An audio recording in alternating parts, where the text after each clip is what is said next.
todos y bienvenidos a una nueva entrega del podcast de pasateloeléctrico.es. Con vosotros David Montero y como cada semana Miguel Millán. Buenas, Miguel. Buenas, David, muy buenas a todos, gracias por escucharnos.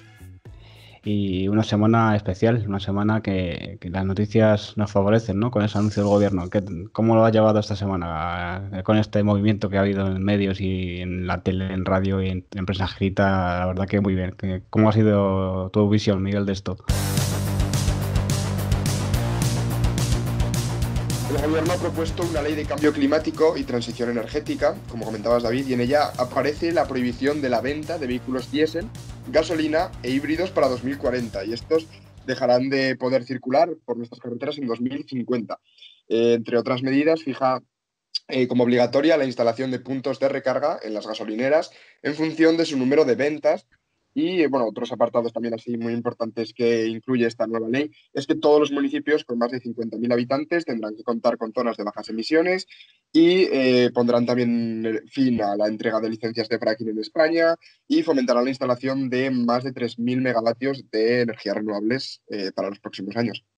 Pues una noticia que hay que desglobar en varios puntos, ¿no? Porque la verdad que han anunciado un montón de medidas. La Sí, primera, sí. lo de los coches de combustión, prohibirlos en ese año, que yo creo que han dado margen a España suficiente para ir cambiando el modelo, porque otros países como Noruega, por ejemplo, que ya están acostumbrados a esto y que ya el porcentaje de eléctricos en sus carreteras supera el 25%, le han dado de plazo hasta 2025, se han dado ellos mismos, entonces más normal. Aquí aguantaremos un poquito más. Y al final eso algo que no es en parte, como dice la gente, de este gobierno, que llegar a otro y lo cambiará. Esto es a nivel europeo, se han dado cuenta de que la contaminación que hay en el aire es fatal. Está habiendo muertes cada año en todo el mundo. Y al final es una medida lógica y que seguramente yo creo, Miguel, que se va a acelerar un poco más, porque al final la gente va a tomar conciencia, va a empezar a comprar más eléctricos, van a poner más puntos de recarga y al final yo creo que ese plazo va a ser un poco en el aire y que se va a reducir mucho más considerablemente ese año en el que se vendan más eléctricos, ¿no? Sí, porque, a ver, lo que va a hacer el gobierno es poner una fecha, ¿no? 2040, se va a Ujú. prohibir la venta. Yo, como tú piensas, David, yo también creo que es una cifra un poco significativa, porque ya para 2040 es que quedan 22 años casi, ¿eh? Sí, Y sí, yo creo que la tecnología en 20 años va a avanzar y vamos, va a ser espectacular dentro de tantos años. Va a haber una tecnología brutal y la gente va a optar por el vehículo eléctrico muchísimo antes de 2040. Es un poco eso, simbólico, yo creo, pero vamos, yo estoy súper contento de esta medida. y además que en ese año seguramente la tecnología no sea la que tenemos ahora de ion litio. O sea, habrá un coche eléctrico que se cargue más rápido, con mayores autonomías, en menos espacio y otra tecnología de baterías menos contaminantes. Y al final esto es un poco lo que hemos dicho, una fecha en el aire que seguramente que con la tecnología que va avanzando día a día se puede reducir en más. Lo de las gasolineras, sí, ha dicho el gobierno que a cada una que no ponga punto de recarga le meterán una multa de 30 millones de euros. Hmm. Entonces, pues yo creo que es una forma de decir, mira, tienes que hacerlo y punto. Una forma de una amenaza simbólica, ¿no? Digamos, pero también hay que ponerse en el pellizco del empresario, ¿no? Que también, al igual que en el cliente que adquiera ese coche eléctrico para cumplir las normas, esto si no va ligado a unas ayudas por parte de las administraciones y el gobierno, pues muchas empresas les va a ser inviable. Por lo tanto, aparte de esta noticia, yo creo que también deberían haber anunciado a la vez qué serie de medidas van a hacer para apoyar al ciudadano para que esta ley se lleve a cabo y esta medida, ¿no, Miguel? Sí, sobre todo a pequeños empresarios que tienen una gasolinera que se les dé una subvención mínima, digamos, para ayudarles a construir un punto de carga, que, a ver, tampoco es excesivamente caro en comparación con la infraestructura de una gasolinera, pero bueno, que siempre aceleraría un poco las cosas.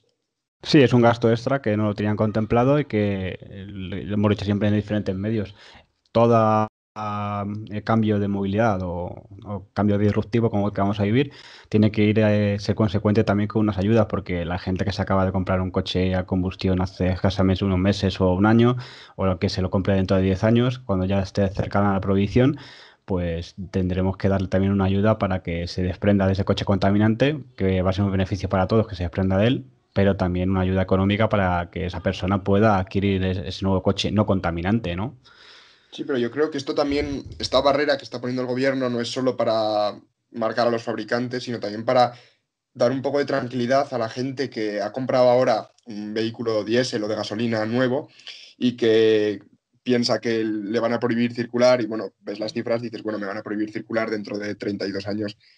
En 32 años ya me habré cambiado de coche. O sea, sobre todo Eso para es, tranquilizar un poco a la gente que se lo ha comprado ahora, que puede estar un poco, digamos, un poco eh, con- en- un poco tensa, ¿no? En el sentido de, joder, me gasto el dinero ahora en un coche y no me llega para comprarme otro eléctrico si dentro de, no sé, 10 años van a prohibir la circulación. Esto también sirve para tranquilizar y para dar tiempo a las empresas y al sistema español en general a modernizar la infraestructura y a poner más puntos de carga y a regenerar un poco y a acelerar un poco esa transición.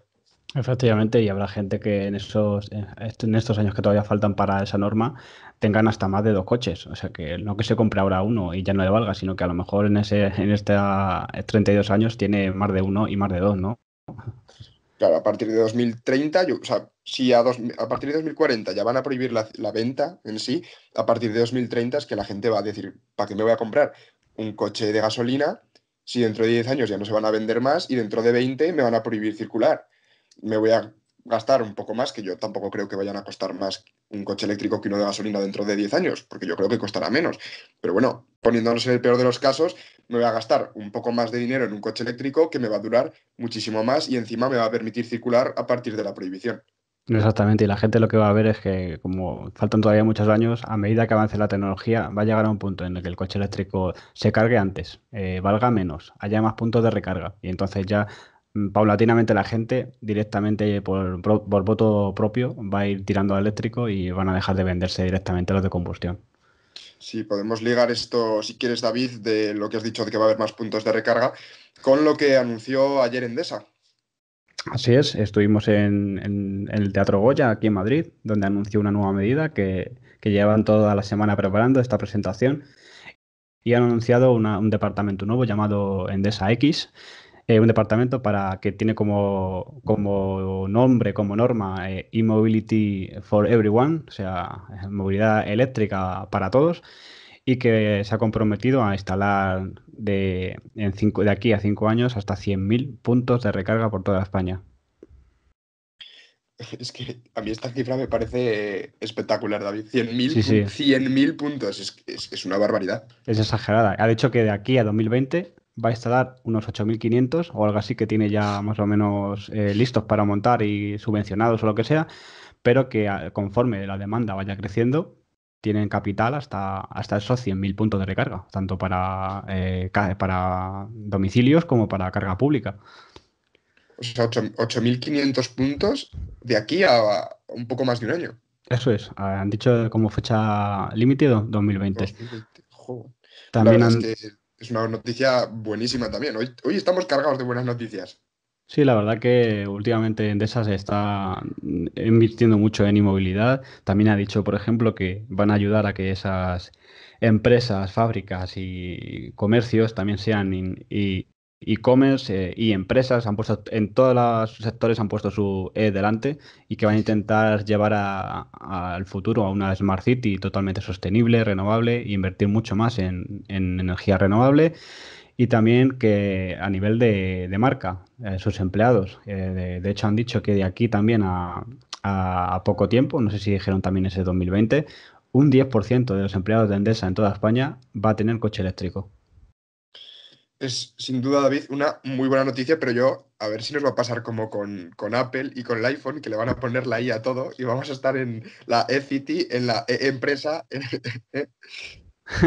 Sí, la verdad que vivos cambios totalmente nuevos ahora mismo en cada segundo y hay que empezar a cambiar esos nombres que tienen las empresas, ¿no? Tenemos el e-commerce también, que ya se ha instalado en Internet, ¿no? Y poco a poco se va todo renombrando y poniéndose nombre anglosajones, ¿no? A todos. Vamos a ya al final hablando como en Miami.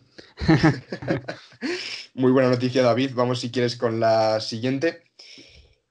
El Tesla Model 3 ya, bueno, ya ha llegado a España. Esta semana lo hemos podido ver en la tienda de Barcelona y a partir del 28 estará también en Madrid. Además, tenemos unas cifras aproximadas de cuánto costará este sedán aquí en España.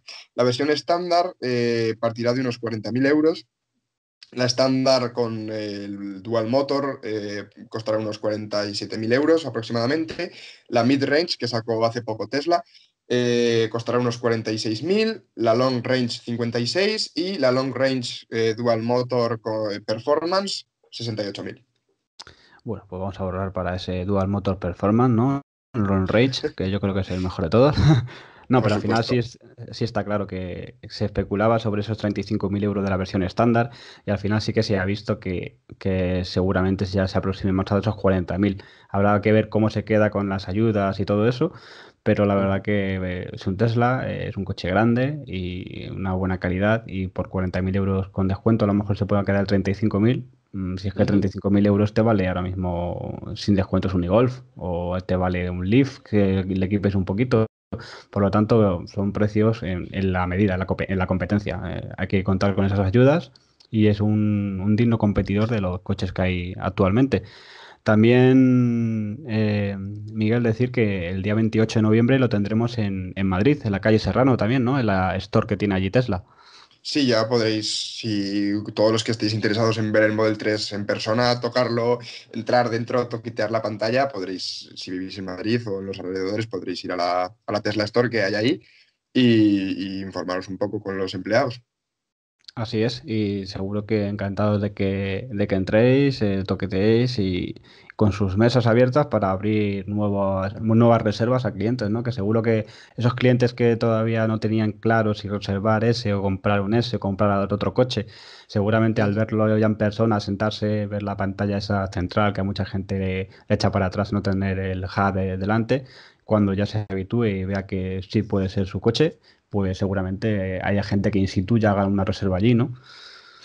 Sí, David, ¿tú irás a verlo cuando esté en Madrid? Seguramente iremos todo el equipo, algunos integrantes de Paseo Eléctrico, también nos pasaremos por allí, haremos una especie de mini quedada, ¿no? Porque ya que vamos a ir Ah, casi muy todos, bien. pues quedaremos juntos y lo veremos ahí en Serrano. Pues nos cuentas el podcast de esa semana, bueno, la semana que viene, no la siguiente, nos comentas un poco, si quieres, la experiencia, ¿no? De ver este nuevo Model 3 aquí ya en España. Sí, porque al igual que lo que he dicho, yo también tengo ganas de verlo en persona, porque es un coche que al verlo en red no me dice tanto como Mm. seguramente luego me diga en persona. Yo que es que tengo muy... eso de la pantalla central, tengo que probarlo. Entonces no quiero decir ni que es malo ni que es bueno hasta que no me siente en él y lo vea, así que ya te contaré mis impresiones.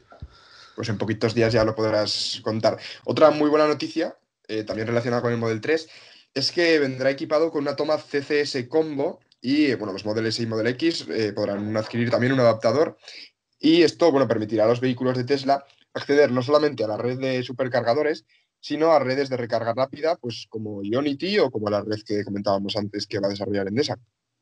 Así es, yo ya lo vaticiné esto hace 2 meses, que sería lo más normal y lo más lógico para Mm. Tesla, que en el Model 3 pudiera ponerse CSS combo. Y también, si te quedas un poco justo de Supercharger en Supercharger o por lo que sea, puedas optar también a cargar, por ejemplo, en la red de recarga Ionity.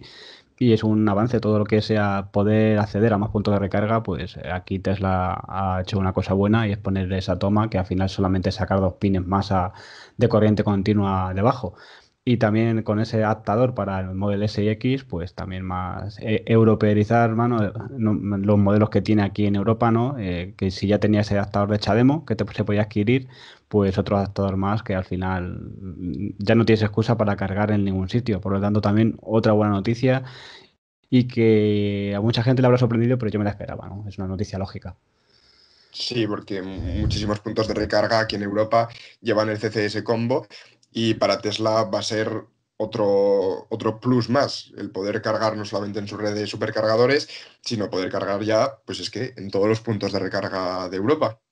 Exacto, y además es una medida que como los tiempos cambian sobre todo en esta tecnología en cada momento, igual que sacó ese conector que hemos dicho del CHAdeMO, realmente el CHAdeMO está prácticamente casi en desuso. Lo tiene algún coche japonés y seguramente los próximos coches japoneses o coreanos, como ya ha dicho el nuevo Kia Niro EV y el Kia Soul nuevo, vengan a Europa con la toma de CSS Combo. Entonces yo creo que es normal que también Tesla haya preferido por optar por ese conector para Europa, porque al final todas las marcas lo van a hacer. A ver, yo es que creo que es lo lógico también llegar a crear un conector universal para todos los coches y hacer un estándar, como se hizo con los móviles, bueno, menos Apple que va un poco por su cuenta, pero en general la mayoría de móviles llevan el mismo cargador, pues lo mismo con los coches, así facilitamos el uso. Eso es, de aquí a menos de 5 años seguro que el 95% de los vehículos eléctricos llevan la misma toma de corriente para alterna y para continua. Pues Miguel, si quieres también te digo otra noticia que ha salido esta semana que he visto sobre Volkswagen, que además nos viene fresca, fue ayer por la tarde. Se planteó en una reunión si Volkswagen iba a invertir o no una cantidad importante de dinero para sus coches eléctricos y al final ha dicho que va a invertir, esto sí que es una cifra ¿Cuánto? ¿Cuánto? apabullante, 44.000 millones de euros para producir coches eléctricos en masa para todo el mundo. O sea, fíjate, y prevé contar con 50 modelos eléctricos para 2025. O sea, que eso está a la vuelta de la esquina. Y para ello tiene que invertir este gran capital también para transformar esas fábricas. De hecho, por ejemplo, un ejemplo que vamos a poner la fábrica que ahora mismo tienen en Emden, en el norte de Alemania, que actualmente se caracterizaba por hacer el Passat como coche insignia en esa fábrica, pues el Passat van a trasladarlo, según previsiones, a hacerlo en la planta que tiene en República Checa Skoda, y esa planta también la van a aprovechar solamente para hacer coches eléctricos. Hannover, que es donde casi siempre se hacen los coches comerciales, como las grandes furgonetas, también han dicho que van a transformarla para fabricar la ID.Buzz, esta furgoneta que como lo habéis visto en redes Sí, es sí, el, sí. el prototipo amarillo, ¿no? Con el techo blanco Mm. y otras un par de fábricas más en Alemania que también van a fabricar una para coches, han llamado pequeños, que yo creo que englobará al actual e-Golf y al actual e-Up, y otra para hacer toda la familia ID, que es más o Mm. menos en el sur de Alemania, cerca del sur, de donde se hará esta fábrica. Por lo tanto, una grandísima noticia y que cuando un gigante como Volkswagen despierta e invierte ese capital que por otra parte es normal que las grandes marcas tengan estas millonadas para hacer esto, significa que esto va a ser un bien para todos y cuidado con lo que puede ser el futuro de la marca y lo que presenta porque esto pinta muy bien, ¿no, Miguel? Claro, es lo que veníamos reclamando, que las grandes marcas, pues como Volkswagen, hicieran inversiones así de grandes necesarias para desarrollar una flota de vehículos eléctricos, ponerse a la altura de Tesla, porque al final Tesla es el referente actualmente, ponerse a la altura y ofrecer muchos más modelos. Has comentado cerca de 50 para dentro de poquitos años ya. Y esto lo que hará también será crear más competencia y que los precios tengan que bajar. Exactamente, hemos visto hasta ahora muy poco ataque a Tesla en cuanto a modelos en marcas grandes europeas. Jaguar ha sacado un I-Pace, se ha quedado ahí. Audi sacó el e-tron, Y no se ha quedado decimos ahí nada también. más.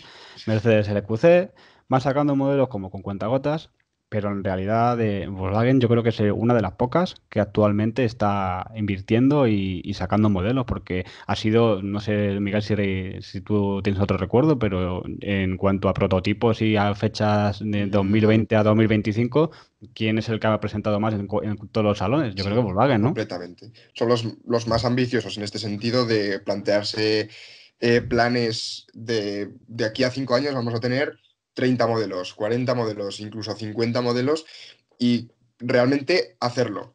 Que se nota que tienen buena voluntad, o sea, que tienen intención de hacerlo y el decir, no, mira, de aquí a dentro de 7 años vamos a sacar 50 modelos nuevos, se van a fabricar en esta fábrica, en esta fábrica, en esta fábrica, esto lo vamos a hacer así, vamos a trasladar esta línea de producción a esta otra, vamos a aumentar la eficiencia de esta planta para poder fabricar tantos cientos de miles de unidades para tal año.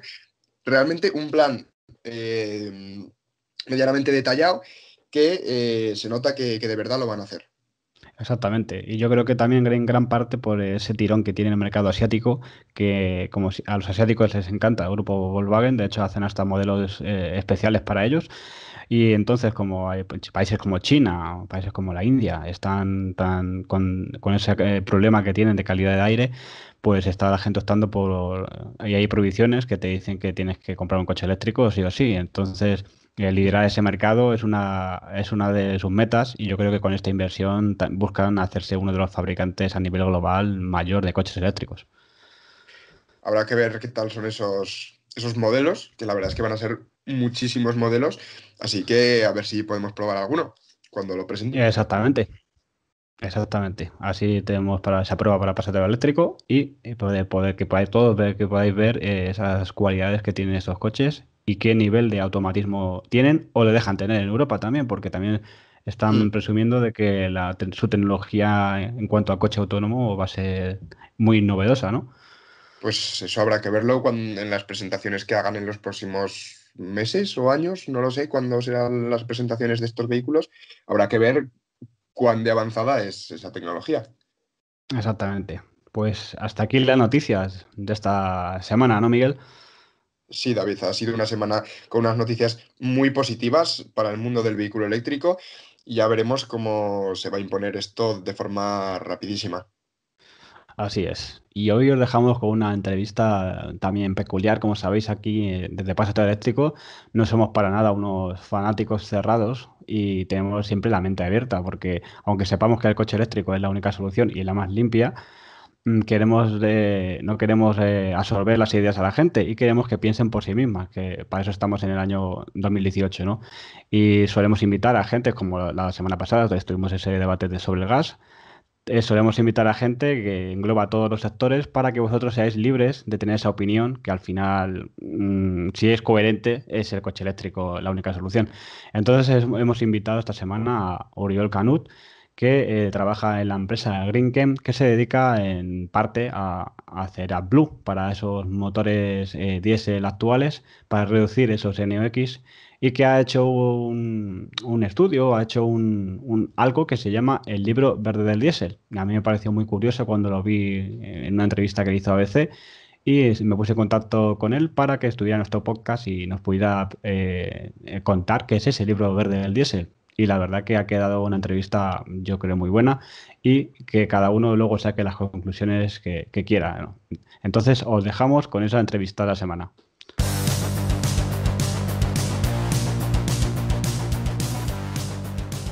Pues vamos con la entrevista de esta semana. Esta semana tenemos a Oriol Canut, el director general de Greenchem, una empresa que se dedica sobre todo a la distribución de AdBlue.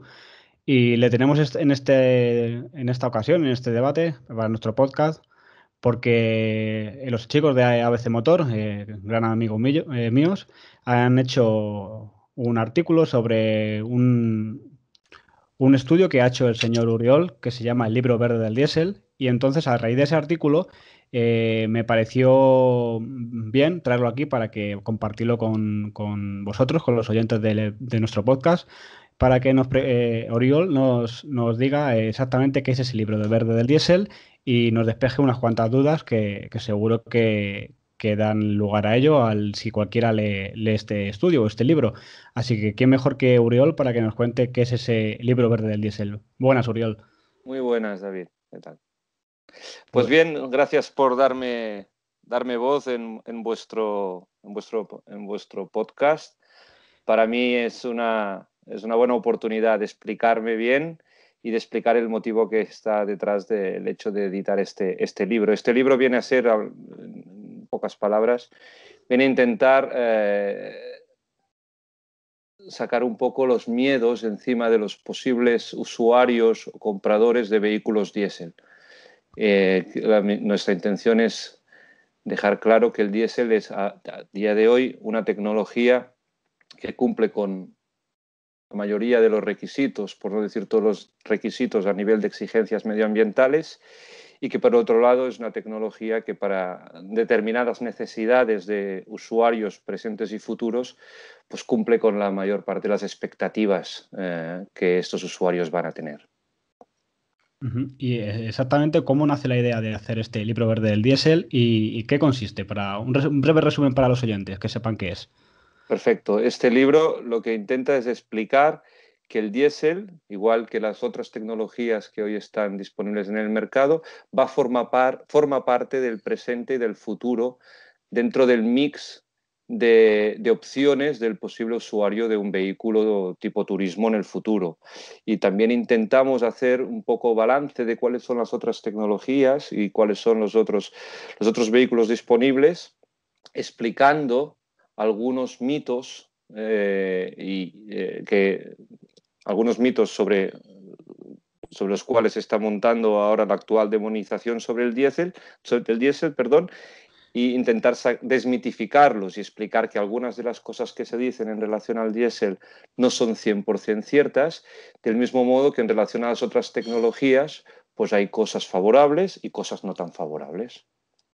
Exacto, sí, queríamos dar voz a este estudio, ya que hay oyentes nuestros que son imparciales, escuchan el podcast de Paso Todo Eléctrico, pero quieren saber al final la verdad de cada cosa, no quieren ser fanáticos de una tecnología, sí, y cerrar los oídos a lo demás y a lo que está viniendo. Por lo tanto, por eso está aquí y para hablar sobre todo de exactamente en qué se ha basado este estudio y cómo llevarlo a cabo en el futuro.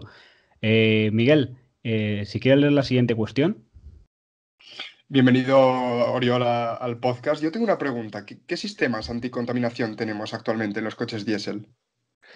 Bueno, sobre los coches diésel seguramente es donde hay mayor nivel de exigencia a nivel de emisiones en los últimos años, principalmente debido al Dieselgate, a las circunstancias que se generaron debido a mala praxis de los fabricantes en manipulación de los softwares de algunos vehículos. Eso fue principalmente el origen de toda demonización que está aconteciendo sobre el diésel ahora, y lo que llevó, yo creo que eso es favorable, a que los fabricantes tuvieran que hacer inversiones importantes. Se habla de más de 10.000 millones de euros que han tenido que hacer en inversiones para intentar reducir las emisiones de estos vehículos. Hoy en día, la mayoría de vehículos diésel, como sabéis, incorporan filtro de partículas e incorporan, sobre todo la generación a partir de Euro 6C, entonces hablamos a partir de 2017 en mayor número, incorporan un tanque y un sistema llamado SCR, un sistema catalítico reductivo, que lo que hace es neutralizar las emisiones de óxidos de nitrógeno mediante un agente que se llama AdBlue, que es un agente y una tecnología que ya se utiliza en el mercado de los pesados pues desde el 2004 prácticamente. Una ventaja o sea, perdón, una cosa que quería decirle sobre los sistemas de contaminación actuales es, ve que va a ser factible, por ejemplo, le digo, en los vehículos nuevos de gasolina, que van a también a cumplir la norma Euro 6C o la que venga, también van a instalar unos llamados filtros de partículas para ese Correcto. NOx que sale sobre todo en los arranques en frío. ¿Ve esto que al final con el desarrollo de las diferentes tecnologías, tanto en gasolina como en gas y diferentes otros como el eléctrico, al final el diésel se va a quedar relegado o directamente como todas las tecnologías mejoran, va a ser tan costoso hacer una tecnología nueva para ese diésel que le haga desaparecer, digamos? Sin duda, afrontar los requisitos a nivel de emisiones actuales y los que van a venir en el futuro, especialmente a lo que óxidos de nitrógeno se refiere, va a requerir más inversión. Y es ahí una circunstancia que los fabricantes están considerando muy seriamente. Lo que pasa es que se dan noticias, vosotros que estáis muy al caso de eso, yo también intento informarme sobre el futuro del diésel. Todas las fuentes, o la mayoría de las fuentes, hablan de una reducción del diésel, de la proporción de la cuota de mercado del diésel en los próximos años. Ya nunca más va a representar un 70, un 60, un 50%.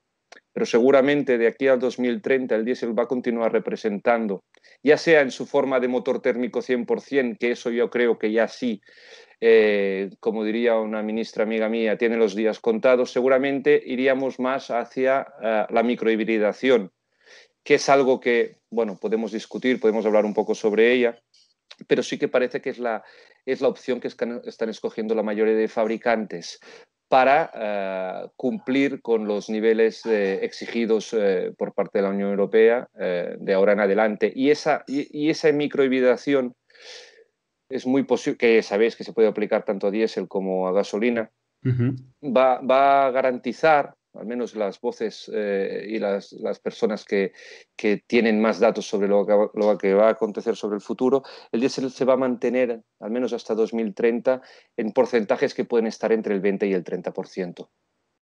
La electrificación o microhibridación, los llamados mild hybrid, para que los oyentes que nos estén escuchando, es esa tecnología nueva que estaban montando muchas marcas, como es el de poner esa batería de 48 voltios para, digamos que, para algunas ocasiones especiales donde puede contaminar más el coche, como sobre todo son en las ciudades, emitir ese NOx, o sea, mitigar un poco esa emisión de NOx, sobre todo cuando estás en las ciudades, y cosa que también ya se intentó hacer algo parecido con ese Start-Stop de hace tiempo, ¿no? Lo malo que yo le veo Oriol, a este Start-Stop que salió hace tiempo era que si paramos el motor para no emitir, el sistema catalítico, el sistema de filtro de partículas se va enfriando y eso al arrancar vuelve a ser más contaminante que si lo mantuviéramos caliente. Eso, ¿sabes si va a llegar alguna tecnología que pueda mitigar esos NOx calentando siempre ese filtro de partículas y no dejándole que se enfríe?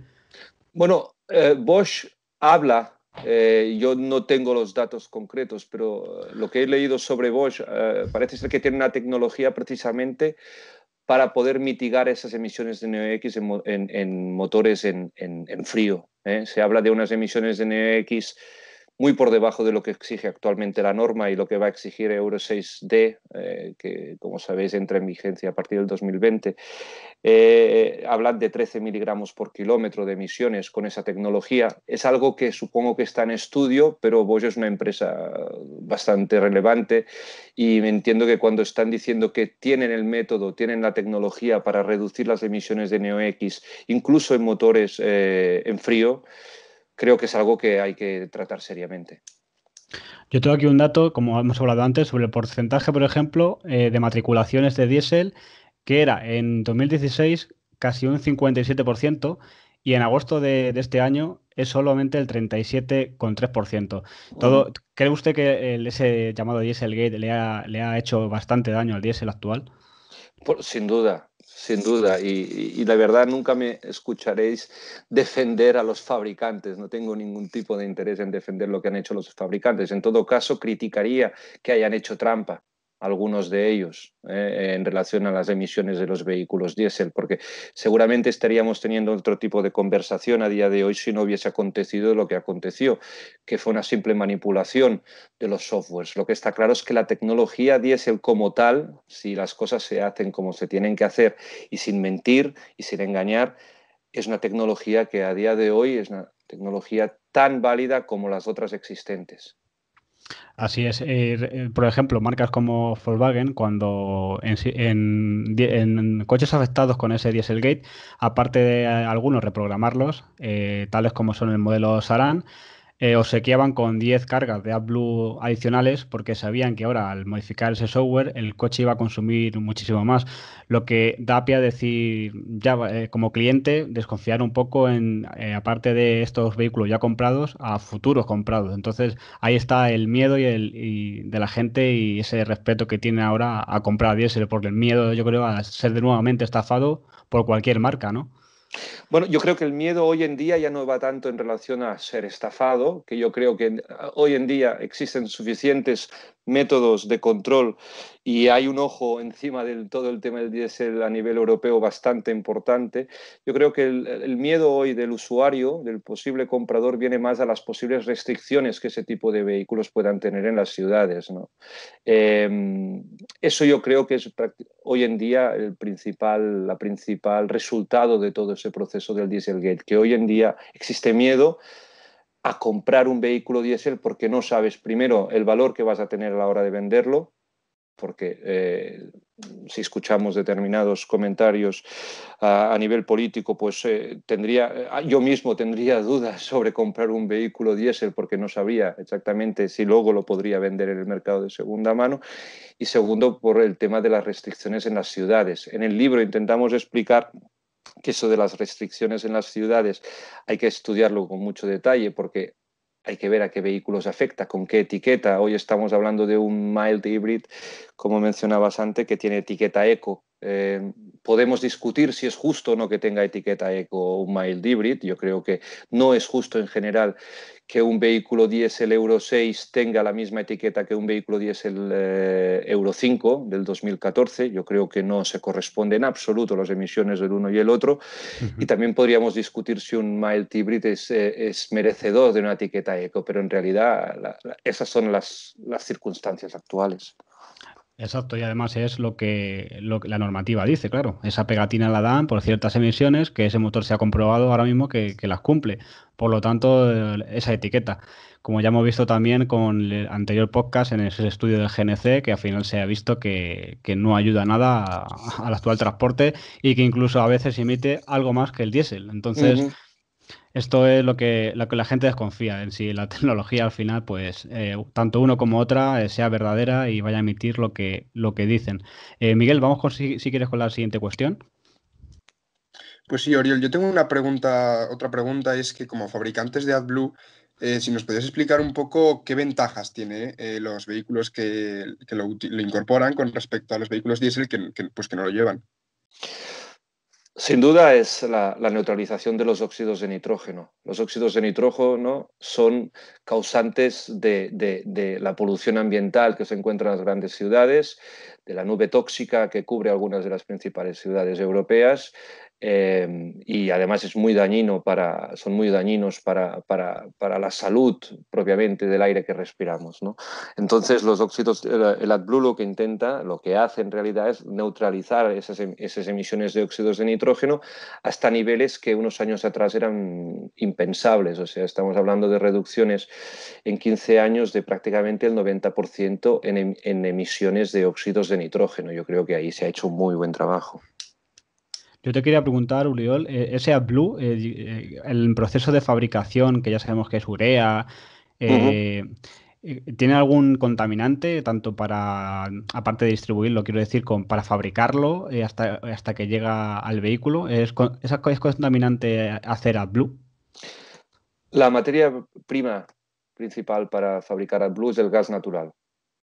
¿De acuerdo? Entonces, en el proceso de fabricación de urea interviene el gas natural como energía, que es la que se utiliza y la que se transforma finalmente en urea. En el proceso de disolución de esa urea sólida en AdBlue, que es un líquido obviamente, pues se utiliza en diferentes formas de mezclarlo con el agua desmineralizada. Cada planta, al menos las que trabajan con nosotros, utilizan diferentes métodos para llevar a cabo esa dilución, pero la mayoría hacen disolución en frío, con lo cual, bueno, pues no necesitan ni calentar el agua, que al calentar el agua podrías estar entrando en algún proceso emisor de CO2. Difiere de planta a planta y la verdad el impacto es prácticamente incalculable. A mí lo que me asusta, Uriol, es, vale, hacemos AdBlue para reducir esos NOx, pero si el proceso, por ejemplo, que ya como con ese podcast que tuvimos la semana pasada, es con gas natural, me da que pensar si al final es peor el remedio que la enfermedad, si lo que estamos reduciendo por un lado lo hemos generado al hacerlo. ¿Cómo lo ves? Bueno, estás hablando de la huella de carbono, en realidad, del proceso, en este caso, de la vida útil de un vehículo diésel, ¿no? Y creo que la huella de carbono, como mencionamos también en el libro verde, yo creo que es una buena herramienta para calcular calcular los impactos no solo de fabricar determinados vehículos, sino de conducirlos y desmantelarlos.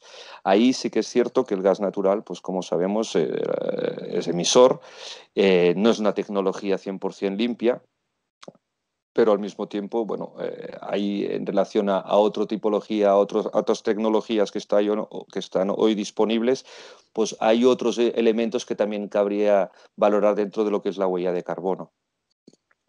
Miguel, si quieres, vamos a resumir un aspecto que hemos encontrado en ese libro verde del diésel que quiero debatir con usted, Uriol. Si quieres leernos ese párrafo, Miguel. Sí, hay otro dato muy sorprendente, es el que arrojó un estudio de la Universidad de Edimburgo, realizado por Peter Achten y Victor Timmers, el cual dice que solo un tercio de la contaminación de partículas PM10 y PM2,5 procede del tubo de escape de los coches de combustión interna. El resto de polución proviene de la superficie de las ruedas, los sistemas de frenado y la carretera. Lo que concluye el estudio es que estos tres componentes que ensucian el aire se desgastan más en los vehículos eléctricos, híbridos e híbridos enchufables, ya que pesan más de media, un 24% más, que los automóviles tradicionales, lo que hace que se desprendan más partículas de los frenos y, bueno, de la goma de las cubiertas. Ahí Es lanzo el así. debate. Sí, sí, es un tema interesante para hablar. De hecho, se están ya creando tecnologías que lo que pueden hacer sean absorber esas partículas, sobre todo las partículas finas, las partículas más peligrosas para el ser humano, porque se absorben y son más difíciles de filtrar, son las partículas inferiores a 10 micras, ¿no? Estamos hablando de partículas de 5 micras y 2 micras y medio, que curiosamente en los vehículos gasolina de inyección directa, sobre todo los más pequeños que trabajan a altísima presión, pues, y que no incorporan en muchos casos filtros de partículas, pues estas emisiones de partículas ultrafinas están realmente a niveles muy, muy, muy elevados. Entonces, esas partículas es algo que también debemos incorporar en el debate. O sea, estamos hablando por un lado de CO2, emisiones de NOx, también tenemos que hablar de las partículas. Y sí es cierto que cuando más pesado es un vehículo, obviamente el rozamiento con el asfalto es superior y por tanto las emisiones de ese tipo de partículas también es superior. Yo aquí querría decir, por ejemplo, es verdad que los coches eléctricos pesan más de media, pero pongo un ejemplo ahora de un Touareg Mild Hybrid nuevo, diésel, con más de 2.000 kilos de peso, por lo tanto ya se asemeja más a también un coche eléctrico y sin contar con el hándicap que sí tiene, por ejemplo, el coche eléctrico, como ya hemos visto en algún taxi de Nissan Leaf de Valladolid, que el propietario, al usar el freno regenerativo del motor, ha aguantado las pastillas de freno de serie 350.000 kilómetros. Yo, la verdad que no veo ningún diésel aguantando, o ningún motor de combustión, da igual que sea, aguantando las pastillas de freno de serie tantos kilómetros, ya que carecen de esa frenada regenerativa. Por lo tanto, yo creo que emiten un poquito menos, aunque pese más el coche, ¿no? Es posible. La verdad es que te puedes encontrar modelos dentro de diferentes tecnologías que sean ejemplo de hacia dónde haya que caminar en el futuro. Y sin duda este vehículo que comentas, si puede mantener las pastillas durante 350.000 kilómetros, me parece una grandísima opción. Sí, además lo de las ruedas sí que eso es a la par. O sea, ya puede ser un compuesto distinto, pero las ruedas las gastan los dos por igual. Pero sí que me resultó curioso eso, porque yo como trabajador de técnico también en taller, jamás he visto unas pastillas de un coche de combustión que duren eso. Por lo tanto, también esas partículas, yo creo que en ese punto las logra más mitigar de momento un coche eléctrico. ¿Ve alguna posible cambio en el motor de combustión para optar por un freno regenerativo en esos motores, en esos vehículos?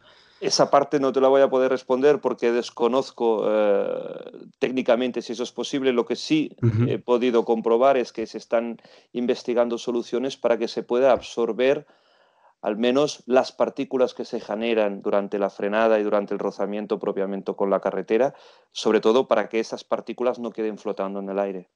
Eso es lo que queríamos preguntarle ahora, ¿no, Miguel? Yo creo que es lo de las partículas el siguiente punto que queríamos comentar sobre el estudio, ¿no? Sí, sobre los niveles de emisiones en cuanto a NOx, por kilómetro de los vehículos diésel sigue siendo más alto que el de los gasolina. Actualmente, entre los motores de gasolina van a montar filtros de partículas que, para disminuir también los NOx. ¿Afectará esto a las ventas de diésel, ya que los nuevos motores gasolina emitirán todavía menos? A ver, el cambio que se ha producido a nivel de usuario debido al Dieselgate es una tendencia a la compra de vehículo gasolina. O sea, sí, yo creo que los números lo dicen. Hoy en día lo que ha acontecido en los últimos años no es que haya habido un movimiento del usuario hacia la compra de vehículos híbridos o vehículos de GNC o vehículos 100% eléctricos, sino que el usuario en realidad lo que ha decidido es, si no compro diésel voy a comprar gasolina. Puede ser que el gasolina tenga niveles en algunos modelos de NOx inferiores a los que está emitiendo un diésel actual, pero sin duda algo que es irrefutable es que a nivel de emisiones de CO2 un gasolina está emitiendo entre un 20 y un 25% más, porque consumen entre un 20 y un 25% más de combustible. Entonces eso es algo que también es interesante y creo que es bueno puntualizarlo, porque realmente el ver esa transición que se está produciendo a nivel de usuario entre dejar de comprar en un 70% vehículos diésel para tener más opciones, lamentablemente las únicas opciones que se están considerando de forma seria por parte del usuario es comprar gasolina. Y creo que eso va en contra incluso de los protocolos y el calendario a nivel de emisiones de la Unión Europea, donde no lo olvidemos, en 2050 se tiene que producir un 80% de reducción de emisiones de CO2 en relación a 1990. Entonces, y como sabéis, en 2017 fue el primer año en que por primera vez en los últimos 10 años aumentaron las emisiones de CO2 en el sector del transporte. Yo creo que todo eso va un poco relacionado. Entonces creo que una de las malas consecuencias, sin duda, de todo el tema del Dieselgate es el aumento de ventas de vehículos de gasolina, porque el usuario cree que realmente está comprando un vehículo más ecológico que el diésel, y eso creo que no es del todo cierto. Sí, ese estudio lo hemos visto en varios medios, el aumento de ese CO2, que también atribuyen en parte también a esta moda que tenemos ahora de comprar SUV, comprar sub, vehículos altos, que por lo tanto un vehículo alto, un vehículo que pesa más y un vehículo que consume más aerodinámicamente y un vehículo por lo tanto que emite más, ¿no? Correcto. Sí, sí, Eh, sin duda son las dos cosas que van juntas. Por un lado, el movimiento hacia gasolina, y por otro, que ha cambiado la tipología de vehículo preferido por parte del consumidor. Y respecto a las restricciones de circulación, por ejemplo, en vehículos diésel en grandes ciudades, ¿cree que en un futuro cualquier ciudad que se salte usar una norma europea, por ejemplo, que imponga su propia ley, diga ni Euro 6, ni Euro 7, ni lo que sea? Aquí vehículos de combustión no entra ninguno. ¿Cree que vamos a llegar a ese punto en el que entonces no nos vale la pena comprar un vehículo de combustión, sea el que sea, ¿no? Yo creo que ni tú ni yo estaremos si esto acontece. Yo creo que es algo que puede acontecer. Igual a nuestros hijos lo van a poder ver. Yo creo que no, porque esto sería ir en contra de una actividad económica que también rige en las grandes ciudades, unas ciudades donde tiene que haber distribución de productos a los diferentes comercios, en unas ciudades donde el parque que lleva a cabo toda esa distribución de productos, el parque que da servicios, todo eso está formado principalmente por vehículos de combustión térmica, y eso no se puede cambiar ni en 5 ni en 10 años. Seguramente es un proceso que a largo plazo puede acontecer, pero las ciudades, en realidad, cuando hablan de restricciones o de zonas de emisiones cero, son zonas muy, muy, muy restringidas. Y es cierto que vehículos con etiqueta eco, en principio, no deberían tener ningún problema para acceder a ese tipo de zonas de baja emisión. Yo le pongo un ejemplo de cara al usuario, al final, al cliente que compra ese vehículo. Tengo un amigo, por ejemplo, que se acaba de comprar un Dacia nuevo. Tiene Ujú.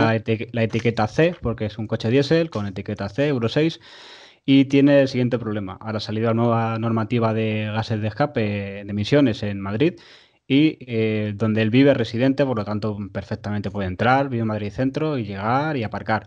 Pero el problema está cuando haya protocolos altos de contaminación. Sus padres también viven en el centro y no se va a poder desplazar con ese coche, digamos, como siempre hacía, a donde sus padres. Por lo visto, el transporte público de esa combinación es muy precario y le obligará a hacer mucho más tiempo en ese trayecto. Y está diciendo ahora que, por ejemplo, que no sé si con las instituciones o con quién, pero se siente engañado de que se acaba de comprar un coche nuevo, no tiene dinero ya para cambiarlo, y tiene que Ujú, aguantar por lo menos 10 años y se ven que se ha equivocado. ¿Cómo ujú. podríamos hacer esto? Bueno, yo creo que las autoridades tanto a nivel municipal como pueden ser los ayuntamientos, como más a nivel de gobierno, tienen que ir con mucho cuidado con las acciones que toman precisamente por eso, porque tienen que tener en cuenta que la gente hace un gasto importante en la adquisición del vehículo, que según tengo entendido es el segundo mayor gasto familiar después de de la primera vivienda. Entonces, que tengas el miedo de que acabas de adquirir un vehículo el cual no te va a permitir moverte libremente por donde tú quieras en determinados episodios no es favorable. Entonces habría que empezar a distinguir bien cuáles son los vehículos que no deberían acceder. Y seguramente eso pasa por hacer una revisión del etiquetado actual de las etiquetas de la DGT y revisar si realmente vehículos con etiqueta C son merecedores de ella o tendrían que ser merecedores de una etiqueta eco o vehículos que tienen etiqueta B son merecedores de ella o no. Entonces, yo creo que esto necesita una revisión un poco más global. Sí, de hecho, después del estudio de la semana pasada, lo que se está pidiendo a las instituciones es que, por ejemplo, ese coche de gas natural que lleva la etiqueta eco, dado el caso de que el estudio que se ha propuesto, que no mejora en nada el cambio climático ni las emisiones, lleve la etiqueta C, como cualquier diésel o gasolina pueda llevar. Ujú.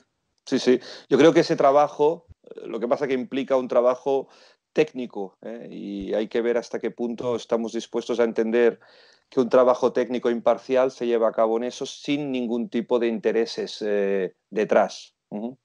Ujú.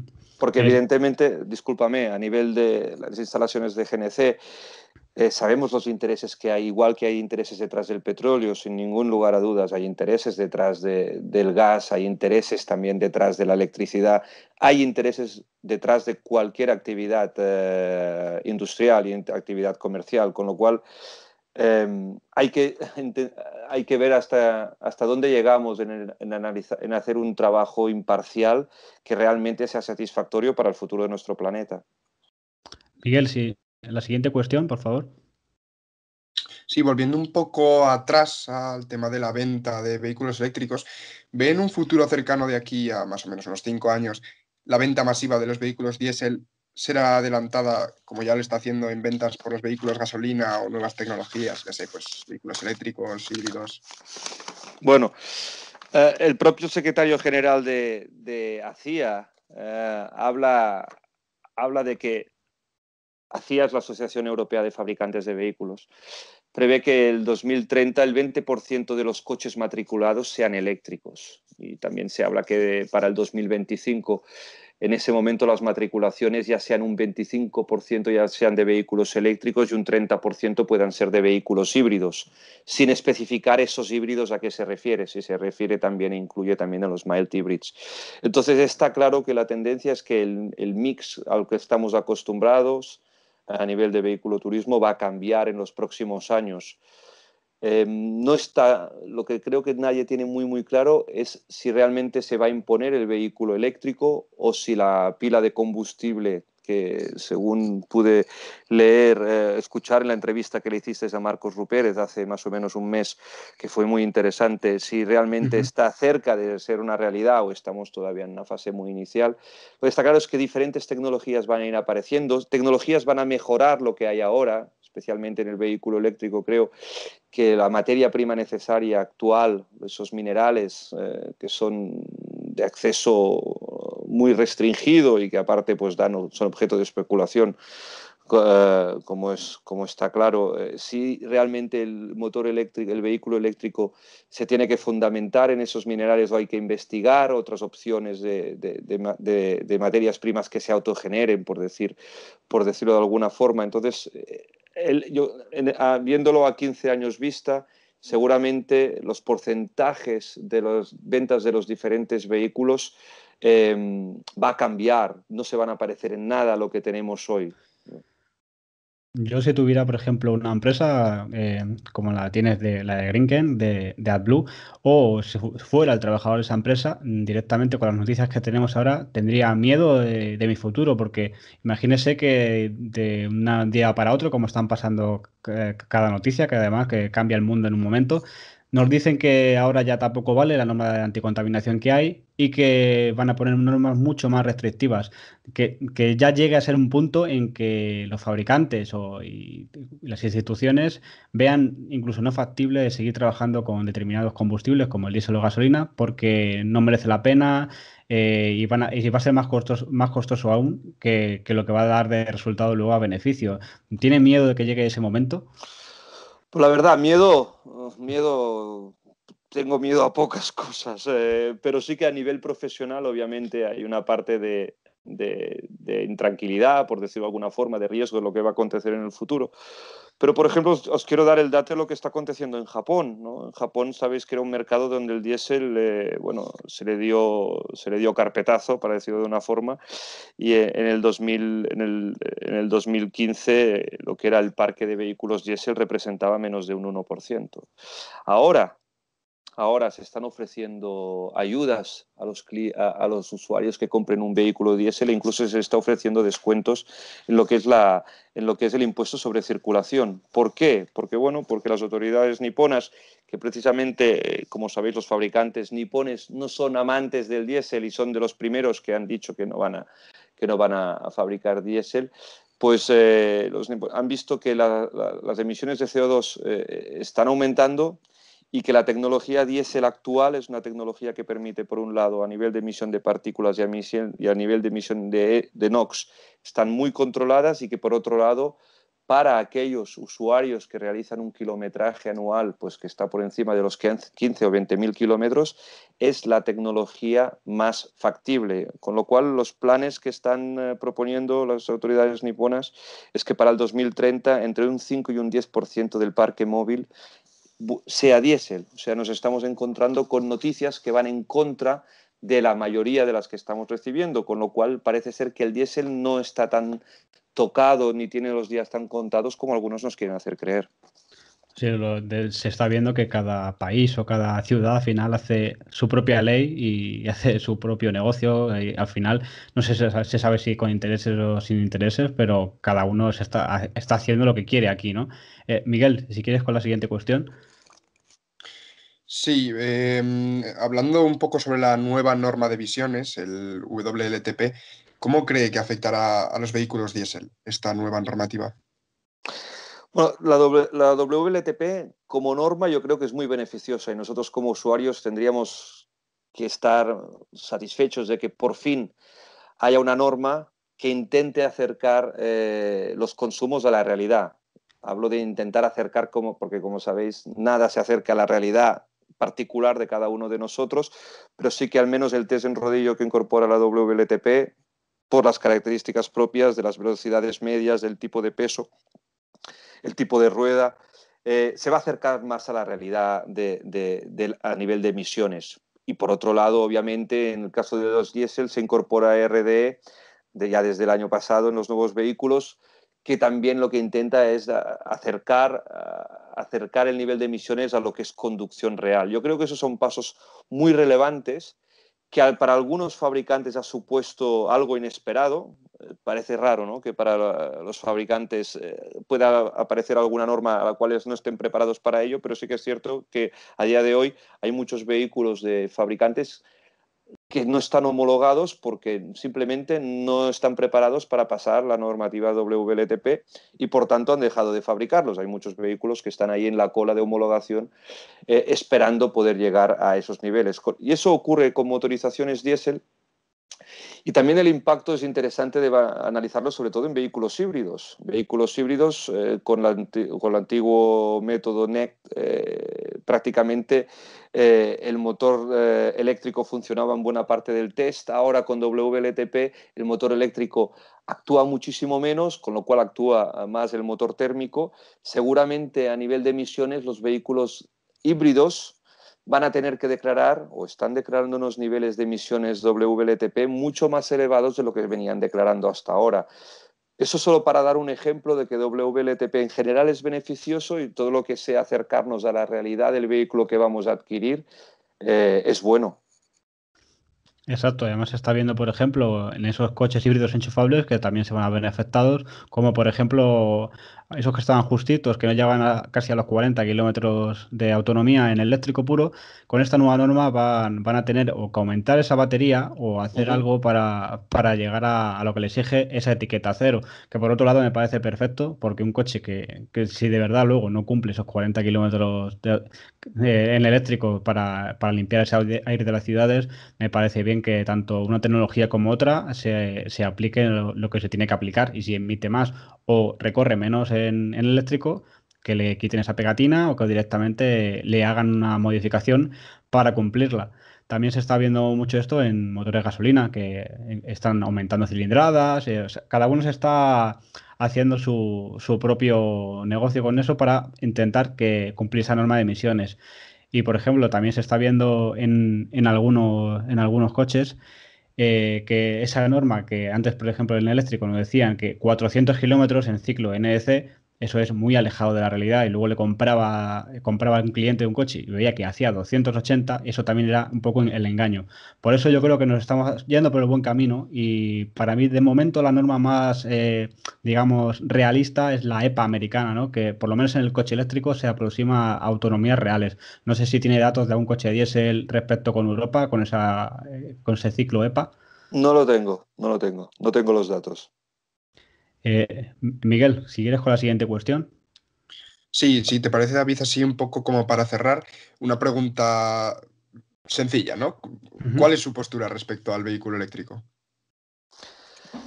Pues mira, yo creo que el vehículo eléctrico necesariamente va a formar parte de una movilidad más sostenible en el futuro. El titular que yo diría en relación al vehículo eléctrico. Yo creo que en el futuro el vehículo eléctrico es absolutamente fundamental. Yo creo que debe evolucionar, igual que evolucionan todas las tecnologías. Tiene que mejorar en autonomía, tiene que ser más atractivo para el cliente, tiene que explicar bien cómo y tiene que evolucionar a nivel de materias primas que formen parte de esas baterías. Eh, y eso principalmente es lo que va a llevar a que el usuario final tenga más confianza. La realidad, y creo que lo he leído en algunos de los artículos que tenéis en vuestra web, eh, los usuarios, si tienen que comprarse un coche, todavía no consideran la opción eléctrica muy seriamente, sobre todo si tienen que estar realizando una cantidad de kilómetros elevada, eh, porque no pueden confiar en la autonomía que le proporciona, porque no tienen el tema del punto de carga solucionado.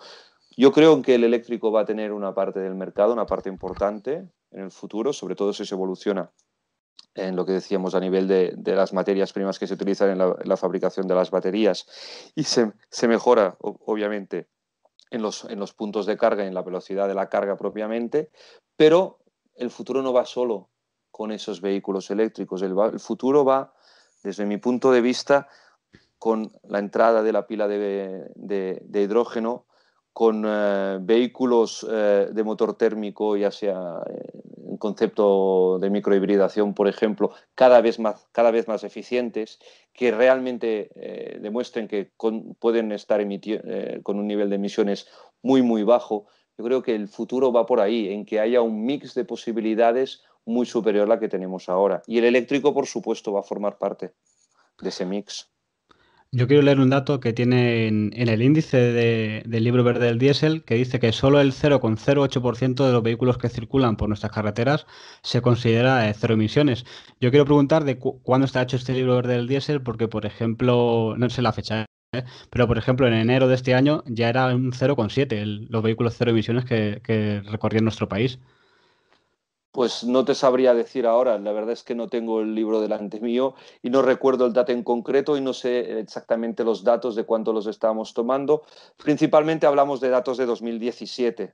Sí que es cierto que este año las matriculaciones de vehículos etiqueta cero o eléctricos 100% o con enchufables con autonomía superior a 40 kilómetros están aumentando en números absolutos de forma importante. Aún es cierto que en números relativos en relación al resto de ventas de vehículos aún tienen un papel muy, muy residual.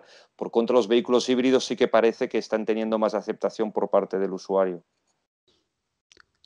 Sí, por ejemplo, las ventas van a más, pero, por ejemplo, no sé si se ve amenazada la industria del motor térmico cuando, por ejemplo, si se llega a esa realidad con esos cargadores que han propuesto marcas como Endesa, Iberdrola masivamente en nuestro país, han dicho como fecha tope, o sea, como fecha que ya se podrá estar masivamente también con la red Ionity en 2020, una gran puesta en marcha de cargadores para recorrer España y Europa. ¿Cree que cuando la red de recarga sea suficiente, sobre unos 60 kilómetros más o menos cada cargador y más de uno, es el único escalón junto con ese encarecimiento del precio del eléctrico que han pronosticado que en un lustro van a estar ya en precio de motores de combustión, al igual que ahora son más caros? ¿Cree que cuando de todo eso, esas cuestiones se llegan a la par, tanto los cargadores como la rebaja en el precio de un eléctrico, el motor de combustión se va a seguir vendiendo? Yo continúo pensando lo que te decía antes, David, que no solo son esos los pasos que debe realizar el vehículo eléctrico para explotar a nivel de ventas. Yo creo que hay que también tratar el tema de las materias primas de las cuales están formadas las baterías. Y también hay otro elemento que desde mi punto de vista es importante, es que cómo se genera esa electricidad que esos vehículos necesitan. Tú sabes que en España del mix total de producción de electricidad, mínimo un 40% se genera mediante combustión, ya sea quemando carbón o con instalaciones de gas natural. Esa electricidad que se genera y que es necesaria para cargar esos vehículos se genera con ese mix, el actual. Sí que es cierto que entre un 30 y un 40% depende de las condiciones meteorológicas, se pueden generar con renovables, y luego tienes un 20% de energía nuclear, que es una energía muy limpia obviamente, pero te queda todavía entre un 40 y un 50%, depende de las condiciones meteorológicas, de electricidad, de energía que se genera en plantas de combustión quemando carbón o con gas natural. Entonces, dentro del análisis que tú estás haciendo, hay que poner todos esos elementos también, porque yo no creo que un usuario que no quiera disponer de ningún tipo de vehículo, porque no quiere un vehículo, porque quiere estar en su casa sin vehículo, no me parecería muy justo tampoco que, debido a la mayor demanda de electricidad por una expansión, como va a acontecer, de los vehículos eléctricos, los costes de esa electricidad van a subir, porque esa electricidad hay que generarla. La persona que quiera enchufar la lavadora o que ponga la tele o que cada día en su casa y que quiera prescindir de un vehículo, seguramente va a tener que pagar un poco más por esa electricidad, debido a la mayor demanda. Entonces, eso es algo que también dentro del concepto de vehículo eléctrico hay que tener en cuenta, que necesariamente ese auge del vehículo eléctrico tiene que ir acompañado de un cambio en el modelo energético, no solo en España, sino en la mayoría de países. En eso estamos de acuerdo. De aquí siempre promovemos una movilidad eléctrica sostenible. Si no, no es igual que si fuera generando, imagínense, con un generador de combustión, esa electricidad, pues no sería esa sostenibilidad que buscamos en esta página. Yo siempre lanzo una pregunta. Si aprovecháramos todo ese sol que tenemos en este país, que somos el país del sol, construyendo, por ejemplo, me decía el otro día uno, es que si queremos abastecer todo sobre el sol y el viento que tenemos en este país, ocuparíamos, por ejemplo, terreno como es el campo, quitaríamos campo. Y yo digo una cosa, y las gasolineras que se van cada vez montando más y más, y si ese espacio que usa una gasolinera lo usáramos para poner eólico o placas, no sería lo mismo, porque al final el espacio es el mismo. Y como sí vimos la anterior semana, alguna noticia que ha habido un parón en la instalación de gasolineras y que han previsto que se van a ver sobrepasadas por puntos de recarga de aquí a menos de 10 años.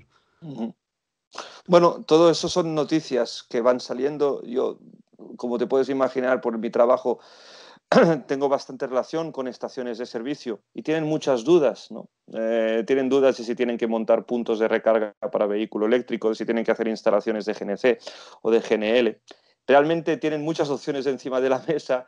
En general, todas son bastante costosas y no saben hacia dónde tirar, porque tampoco la información que llega sobre las previsiones de futuro no es muy clara. En relación a lo que comentabas de instalar placas fotovoltaicas, generadores tipo molino de viento, yo creo que es el camino, ya que es un país, España, donde nunca se ha querido potenciar la energía nuclear, que países vecinos nuestros como Francia realmente apoyan la energía nuclear y nosotros tenemos que estar comprando energía generada por ellos en realidad.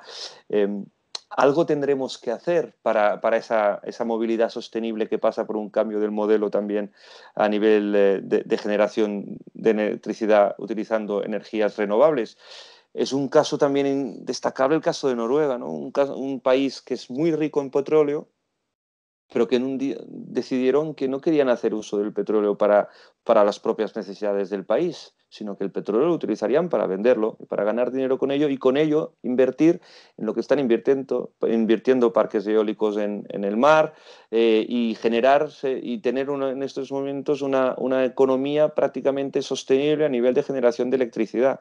Eso es un modelo en el cual podemos fijarnos, pero también tenemos que ser conscientes de que España no es Noruega y la mentalidad del español no es la mentalidad del noruego, ni nunca será así.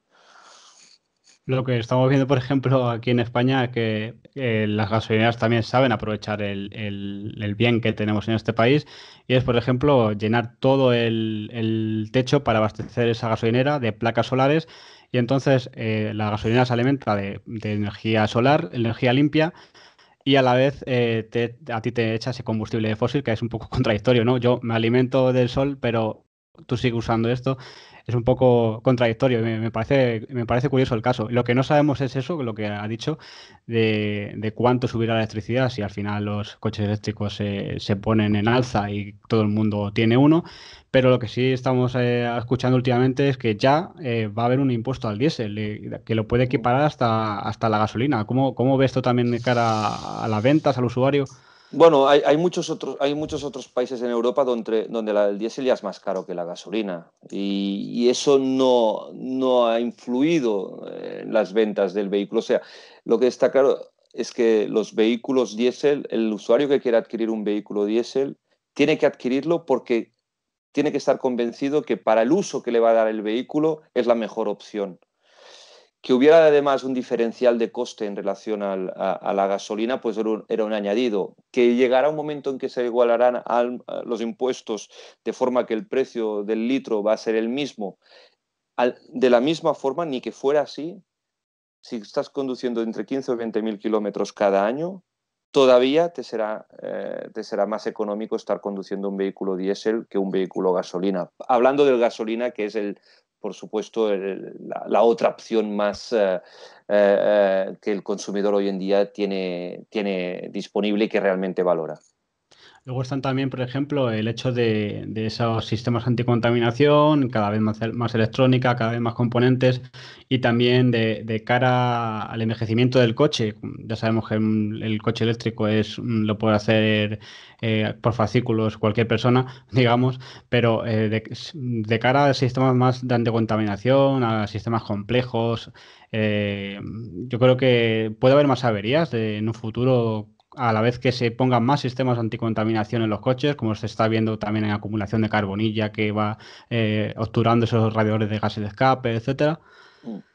Bueno, la tecnología SCR, que es la que define en el caso de la reducción de óxidos de nitrógeno, es Ujú. una tecnología que funciona y está aprobada por todos los fabricantes, ya te digo, desde el 2004 se incorpora en vehículos pesados, tanto camiones como autobuses, se ha evolucionado mucho desde entonces es una tecnología más que conocida.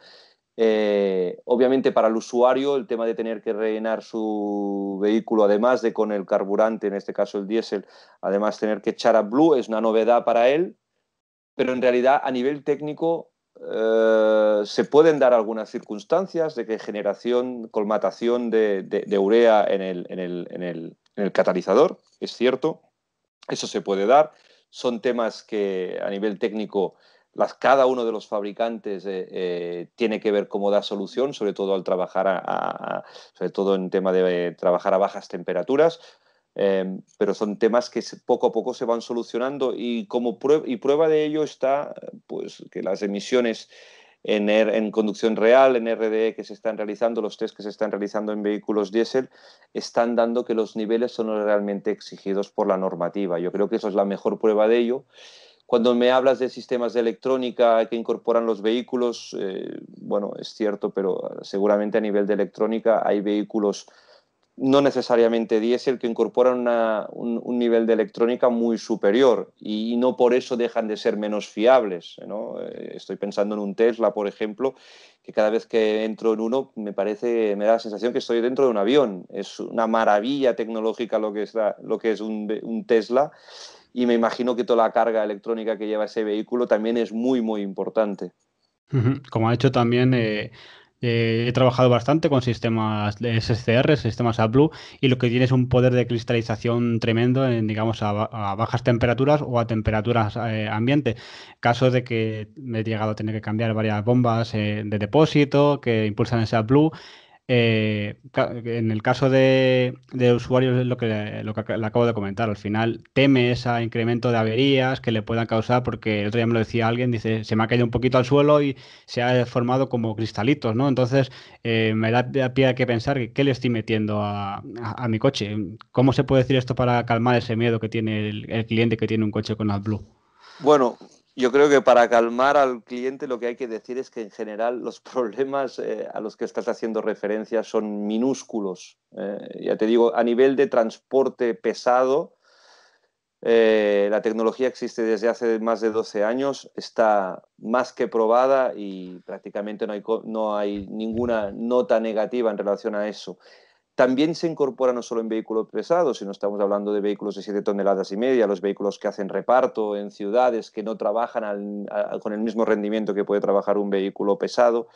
Y también es una tecnología que no está dando problemas en general. Yo creo que el nivel de problemas que te puede dar un sistema SCR es muy parecido a problemas que te pueda generar cualquier otra tecnología. El otro día, estando en Madrid, me monté en un taxi, en un vehículo híbrido en concreto, y el taxista, pues la verdad, y te lo digo con toda la sinceridad, estaba muy arrepentido de estar funcionando con un vehículo híbrido, porque, bueno, me decía que en temas de mantenimiento pues no le salían los números en absoluto, y que, por otro lado, pues las opciones que le daba la autoridad del taxi en Madrid pues no eran muchas, ¿no? Pero te puedes encontrar situaciones y casos en cualquiera de las tecnologías. Yo no creo que la tecnología SCR sea, a nivel de casuística de problemas, superior a la que te puedas encontrar con cualquier otro vehículo.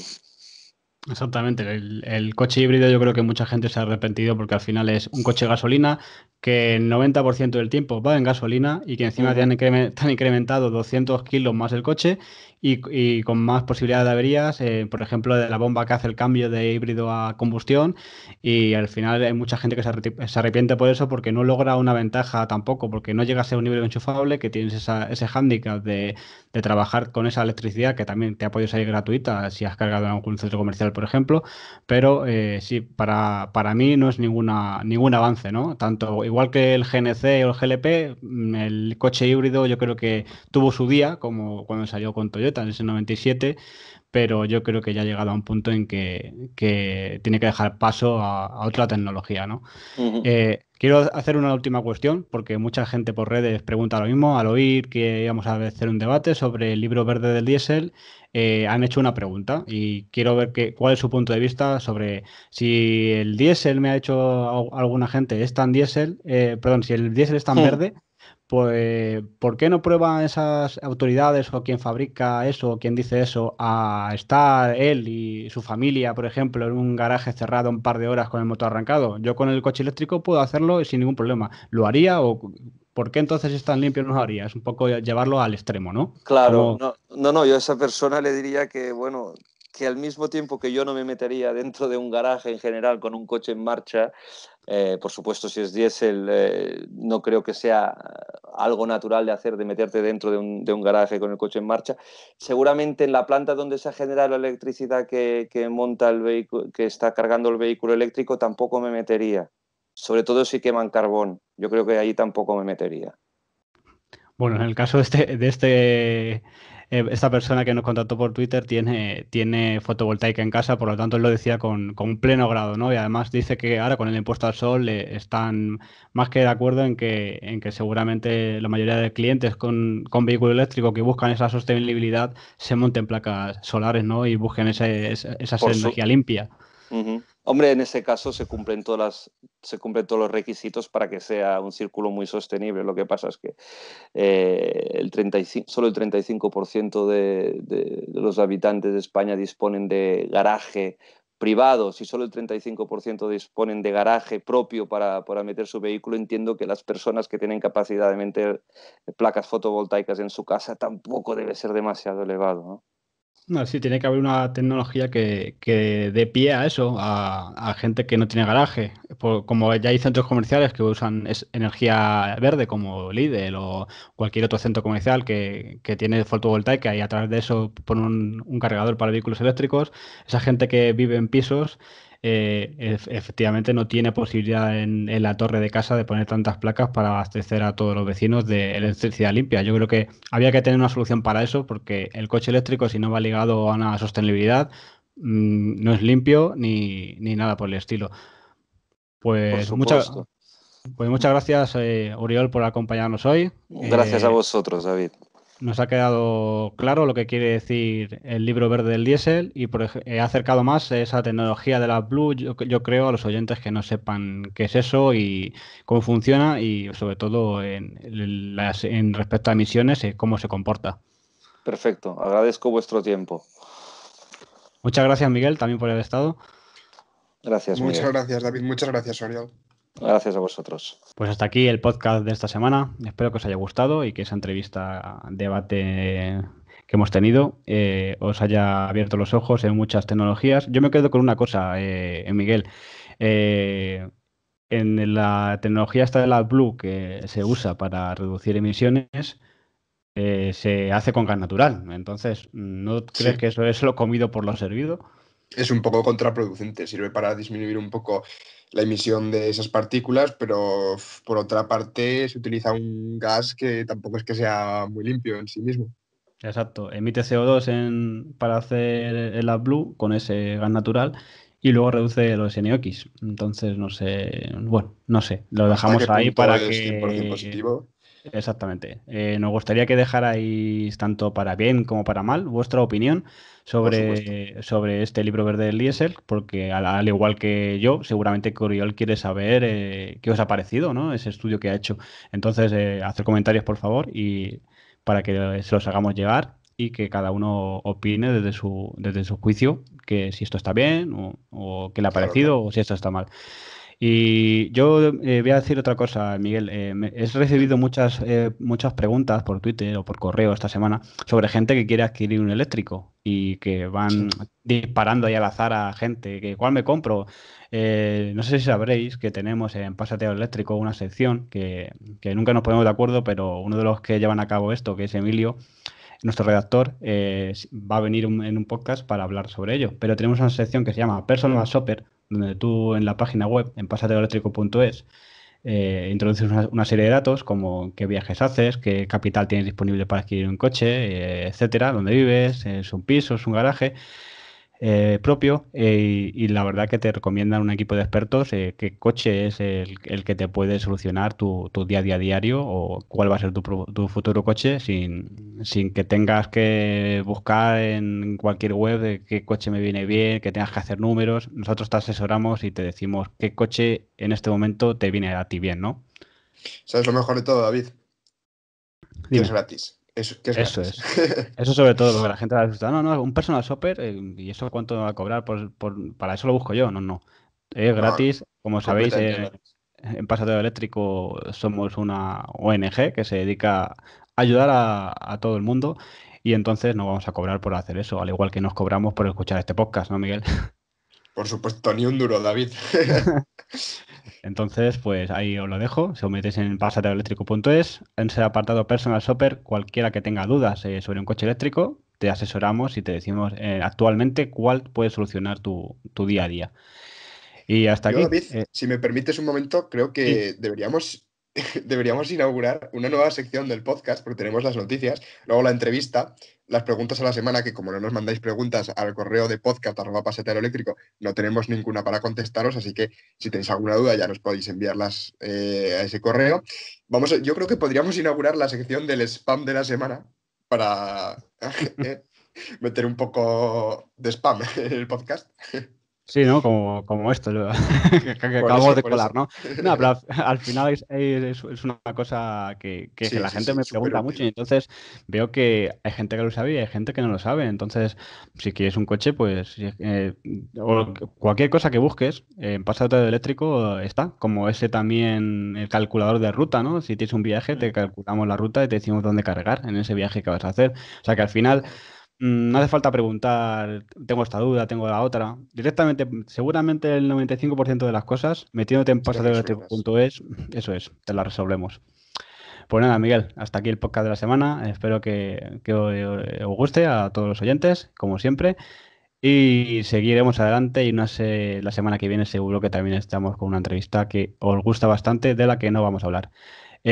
Hasta aquí, hasta aquí el podcast de esta semana. Se despide David Montero y, como siempre, muy agradecido de que hayas estado también con nosotros, Miguel.